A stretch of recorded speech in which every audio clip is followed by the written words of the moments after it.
Olmaa sharafa guyyaa har'aa karaa Black Market Itooddooti kamiyyuu kan immoo gabaa gurraacha hawwaalaa karaa baankiitiin illee dabaleetu jira. Isa kana kan biyyoota 20 oliitiin isinii qabadhee dhufeeti jira. Guyyaa kaleessaa qannasee yookaan gadi bu'eetu ture. Har'a kana immoo dabalee jira. Baga gammaddan laayikii gochuutiin turtii keessan aga xumura viidiyoo kanaatti na waliin godha. UK paawundii, Ameerikaa doolaarii, Kanaadaa doolaarii, Awustiraaliyaa yookaan Awurooppaa yeroo, Dubaay dirham, Saawudii riyaal, Bahariin diinaar, Joordaan diinaar, Kuweet diinaar, Oomaan riyaal, Yemen riyaal, Norweey kiroonii fi Kataar kanneen kana fakkaatan guutuutiin isinii qabadhee dhufeetii jira. Akkasumallee ijoolleen biyyoota jirtan maqaa dhooftan ani Dubaay jira, meeqan olii, Saawudii jira, Kuweet jira, Kataar jira, Oomaan jira, Joordaan jira warri jettan guutummaa isaa karaa Black Marketii yookaan immoo gabaa gurraacha hawwaalaa jedhamuu fi akkasumallee baankii Itoophiyaa irratti meeqaatiin akka olee meeqa akka dabale garaagarummaa guyyaa kaleessaa fi har'aa isinii qabadhee dhufeetii jira. Akkasuma immoo isaa gara fuulduraatti gabaa gurraacha yookaan Black Marketiin kun ni dhaabbataa kan jedhamu sun eessa ga'e akkam ta'e kan jedhu akkasumallee ijoolleen tokko tokko ani birrii kan jashan jajaa birrii waggaa tokko waggaa lamaatiin of biraa qabadheetii jira. Yeroo odeeffannoon akkasii dhufu kun baay'ee yaaddoo guddaa keessa galeetiin jira warri jettan kun waanuma nama sodaachisu waanuma nama rifachiisu illee hin qabu. Tokkoffaa irratti wanti naannoo isinitti himeen hin darbine tokko ijoolleen akkasittiin maallaqa keessan ragaa jettanii walitti qabatanii gaafa kaatan karoora keessanirra oolfachuu fi tattaafachaa jirtanii isin baay'ee qaxaloota waan taataniifu hojiin keessan baay'ee namatti tola. Warri kaan immoo isaa irraa baradhaa saantiba keessan walitti qabadhaa.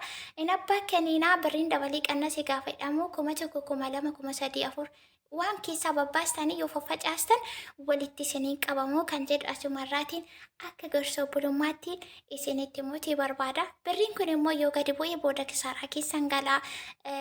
Black Marketii yookaan immoo gabaa gurraacha hawwaala isa jennu kun yoo dhaabbate immoo carraa kanatti toon fayyadameera ta'ee jedhee booda gaabbii keessan galaa kan jedhu yaadni akkasii yoo isin keessa jiraate Black Marketiin waanuma dhaabbatu hin qabu keessumaa biyya keenya yookaan Itoophiyaa irratti. Sababni isaa kanaan dura Black Marketiin haa dhaabbatu jedhamee irratti ka'amee cufameetii ture. Yeroo sana Google irraallee xaragamee yookaan haqamee ture. Haa ta'u malee yeroo booda gaafa qilleensi tasgabbaa'u ittuma deebi'ee hinuma hojjete deegasii birriin gadi hin buune oluma malee jechuudha. Kanaafuu birrii yeroo dabalus yeroo qannasus irrifateena. Tokkoffaa birrii yeroo dabaleedhamoo wanti nuti biyya keessaatti hin binnu yookaan haala jiruuf jireenya biyya keenyaa wajjiniin wal faalleessa yoo ta'e birrii yoo ol ka'ee jireenyi gadi bu'es yoo ta'e okee nama gammachiisa. Haa ta'u garuu birriin dabalee qaala'insi biyya keenyaas immoo gaafa dabalu dhiibbaan guddaan akkasii balaan diinagdee biyya keenyaarra gaafa ga'u kun waanuma nama gammachiisuu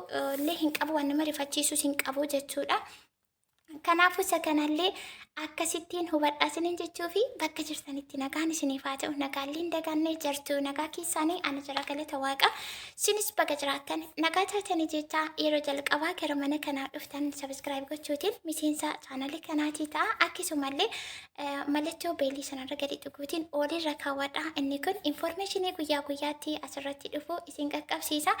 Yeroo kamiyyuu bakkuma kamiyyuu taanaanii infoormeeshinii kamuu gaafa harka keessan irraatii qabaatan oduulee waqtaawwataan guyyaa guyyaatti maal takka ta'u maal takka uumamuuf ka'e yoo harka keessan irraa qabaatan bakkuma kamittuu nama rakkisu akkas ture jechuuf dubbachuudhaaf karakkarachuudhaaf falmachuuf wanti harka ofiirra jiru baay'ee nama fayyada waan ta'eef of hin gatinaa of hin dagatinaa. Kanaafuu sabiskiraabii godha mallattoo oliirra kaawwadhaa isiniin jechuuf. Akkasumallee warri otoo viidiyoo haga xumuraatti hin ilaalin baatanis immoo isaa akka addaan sin jalaa citee akka isiniin galle sin jalaa ta'a waan ta'eef haga xumuraatti dhaggeeffachuun isinumaan fayyadaa jechuudha.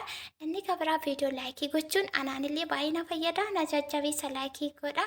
Otoo laayikiin godhin viidiyoo dhaggeeffatina warri laayikii gootan warri immoo isaa gaaffiillee ta'e akkasumas saabastaayitii keessan hundi ana baay'ee na jajjabeessa. Kanaaf baay'ee galatoomaa ulfaadhaa isiniin jechuu fi aga ammaatti wanti dubbadhe hundi tokko tokkoonsaa isiniin baay'ee isin fayyada waan ta'eef isinitti himee oolmaa sharafa guyyaa har'aa kana meeqa akka dabalee meeqa akka qannase guyyaa kaleessa akkam ture garaagarummaa har'aa fi kaleessa jiru. Har'a jechuun Aagustee 11/8/2025 guyyaan isaa akka wal jala sinjalaati in darbine kan guyyaa har'aa kana jechuudha jechuun guyyaa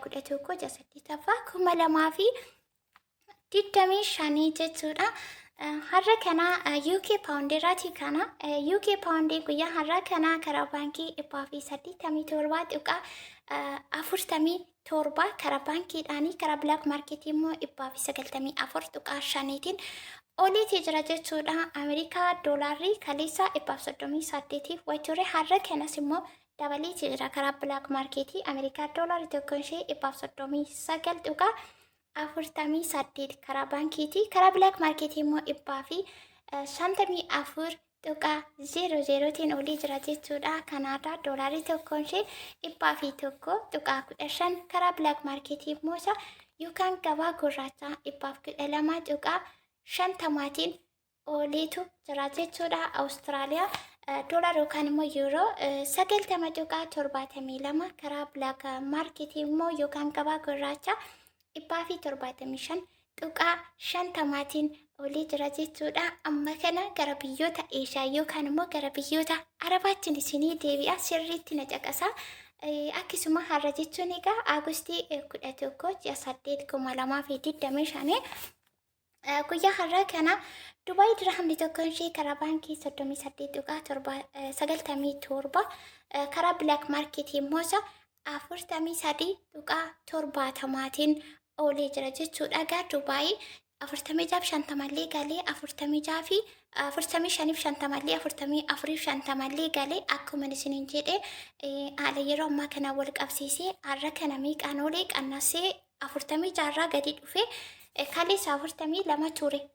Har'a immoo 43 fi 70 olee jira dabalee yookaan immoo isa haala gaarii fooyyee qabaateetu jira jechuudha. 43.70 olee jira jechuun Saudi Arabiyaa riyaalli tokko ishee 37.16 karaa baankii karaa black market immoo kaleessa Saudiin 39 ture. Har'a kana immoo isa 42.30tiin olee jira jechuudha. Guyyaa kaleessaa koomentii jalatti Saudiin 41-42 jettan illee jirtu. Biyya keessattis baankiin garaagarummaa akka qabu baankii hedduunis akka Itoophiyaa keessa jiru. Akkasumallee yeroo ammaa kana yookaan har'a Saudi Arabiyaa keessatti birriin 42.30 olee har'a kanaa jechuudha. Dallaalonni immoo kan 37.8 illee kan ergan jiru. Garaagarummaan dallaalaa birrii gara biyyaatti ergu yookaan karaa hawaalaa kanaan namni isinii ergus garaagarummaa akka qabu asumarraan isin hubachiisuutii barbaadechuudha. Tokko 40 yoo ergate tokko immoo 41-42 ergata. Garaagarummaan dallaalotaallee ni jira. Baay'ees kan kutan jidduu galeessattis mul'icii godhanii gummuddi godhanii kan kutan illee ni jiru jechuudha dallaalonni. Kanaafuu Saudi Arabiyaa riyaalli tokko guyyaa har'aa karaa baankii 37.16 karaa black market immoo yookaan gabaa gurraachaa 42.30tiin olii jira. Haala gaarii olii yookaan dabaleetii jira jechuudha. Kan guyyaa kaleessaa irratti baharee dinaarri tokkoon ishee karaa baankii 370.00 karaa black market yookaan gabaa gurraachaa immoo bahareen dinaarri tokko 406.00tiin oliitii jira jechuudha. Guyyaa har'aa kana jechuun Aagustii 11/8/2025 bahareen dinaarri tokko 406.00tiin akka isinii galuu akka hubattaniittiin irra deddeebii isinitti himaa jira jechuudha. Jordan dinaarri tokkoon ishee karaa baankii 96.72 karaa black market immoo yookaan gabaa gurraachaa 220.00tiin olii jira jechuudha. Kuwait dinaarri tokko karaa baankii guyyaa har'aa kana 505.00tiin olii jira jechuudha. Kuwait 505.00tiin oliitu jira. Uuman riyaal 362.74 karaa black market immoo 402.00tiin olii jira jechuudha. Yaman riyaal 0.58 karaa baankii Norway kiroonii 13.61 karaa baankii akkasuma Chaayinaa yuwaan karaa baankii 19.42 karaa black market immoo yookaan gabaa gurraachaa digdamii tokko tuqaa zeerootiin olee jira. Guyyaa har'aa Ijipti paawundii karaa baankii 2.88 Suudaanii paawundii karaa baankii 0.23 Firansii karaa baankii 16.38 Katar Jolliin Katar sirtan kalee sallii gaaffii kan na gaafattan jirtu waan ta'eef guyyaa har'aa kana jechuun Agustii 11 Katar karaa baankii 38.31 karaa bilaak maarkeetii immoo 42.00tiin olee jira jechuudha. Kana jechuun guyyaa har'aa kana akka dabalee jiru sumarraan hubadha. Turkii 4.25.00 karaa baankiitiin Israa'el sheekel karaa baankii 40.85.00tiin olee jira. Indiyaa ruubii karaa baankii 1.59.00tiin olee jira jechuudha. Olmaan sharafa guyyaa har'aa karaa bilaak maarkeetii yookaan immoo gabaa gurraachaa hawwaalaa isa jedhamu akkasumallee karaa baankiitiinis immoo isa dabalee akka jiru kan guyyaa kaleessaa har'aa garaagarummaan akkamii akka jiru tokkoon ishee meeqa akka taate gaafa baratan haga oopiraatii qabdan herrega keessan baafachuun isinii baay'ee salphaadheedheetii yaada. Kanaafuu Informationii qabaachuun odeeffannoo waqtaawaa guyyaa guyyaatti mallaqqee qabaachuun akkam akkasiin fayyadu asumarraan illeessa isinitti meetiin jira. Haga ammaatti waan wajjin turtanii fi iddoo galatti malfaadha. Laayikii gochuu akka hin irraanfanne warri irraanfattan yeroo hundumaan isin yaadachiisa. Isin immoo laayikii gochuun ana baay'ee na fayyada, na jajjabeessa. Guyyaa guyyaatti informationii akkanaa kana isinii qabadheetiin dhufa jechuudha. Warri laayikii sabiskiraabii gochaa jirtan hunduma keessan immoo isa galatuumaa ulfaadha. Harka keessanitti fayyaa bulaa bakka yaaddangaa harki laayikii godhee maatii ta'ee viidiyoo wajjin turtii godhee fi keessan irraa fayyadamaa waan jirtaniif wal fayyannaa akkuma isiniin jedhu yeroo hundumaa hojiin keenya akkanumaan itti fufuun isiniin jedha. Warri birrii keessan biraa qabdan suutettanii tasgabbooftanii erga qilleensi hamaan kun darbee booda birrii keessan ergachuutiin dandeessu. Bilaak maarkeetii waanuma dhaabbatuun qabuuf duras akkasuma ka'ee ture ammallee sanuma waan ta'eef dubbitti wal fakkaataa jirti waan ta'eef carraan kun kan walitti qabattan sana dhufee akka isinirraatii hin bittinsinii xiniqqaaqee qabaachuu yookaan immoo isaa informationii odeeffannoo guyyaarraa gara guyyaatti dhufu sirriitti qayyabadhaa. Hordofaatiin isiniin jedha. Bakka jirtanitti gaarii isiniin darbiin amtuun isiniin argin waan gaarii dhagaa argaa isiniin jedha. Viidiyoo irraatiin agaan deebi'ee dhufutti turtii gaarii qabaadha. Baay'ee.